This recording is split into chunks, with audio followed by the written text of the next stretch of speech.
51 तक रहा था।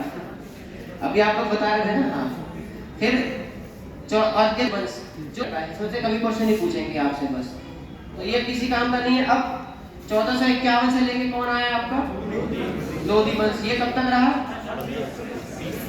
1526 तक। फिर 1526 में कौन आया भारत में? सबसे मेन आपका जो है ना ये है। अभी तक आप केवल पढ़ रहे थे कि भाई कौन कौन आया, किसने कौन कौन से रूल किया। मेन शासक आपको याद रहने चाहिए। जैसे अलाउद्दीन खिलजी ने क्या काम किया, गयासुद्दीन तुगलक का एक दो काम याद कर दो। तुगलक वंश बताओ। खिलजी में 3 आपके खिलजी थे बेसिकली, ठीक है ना। तो एक ही याद रहता है अलाउद्दीन खिलजी, क्योंकि उसी ने ज्यादातर टाइम काटा था। और फिर इसमें भी आगे में इसमें आपको कुतुबुद्दीन ऐबक हो गया, इल्तुतमिश हो गया, रजिया सुल्तान हो गई।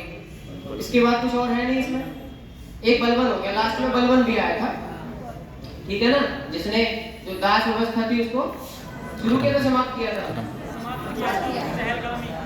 तुर्की चहलगामी व्यवस्था शुरू करी थी। तो आपने देखा, अब देखो मैंने पता है बहुत दिन से नहीं पढ़ा हूं मैं, लेकिन मुझे ये डेट क्यों पता है?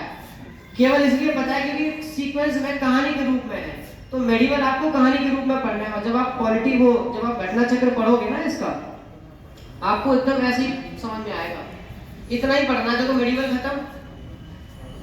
अब 1526 के बाद में जो घटनाएं घटी वो आपको एकदम सीक्वेंस याद करना, एक से मतलब एक, यानी कि जो मॉडर्न हिस्ट्री वाला पोर्शन है। हालांकि शुरू कब होता है मॉडर्न हिस्ट्री?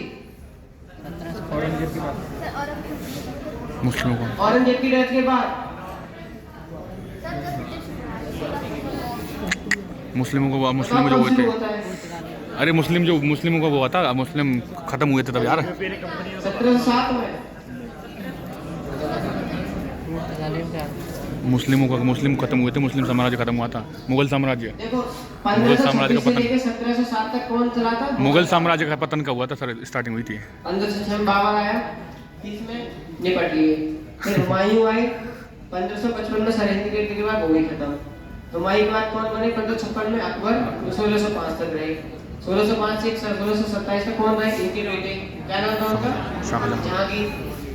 1627 से लेकर के 1658 तक कौन रहे? शाहजहां।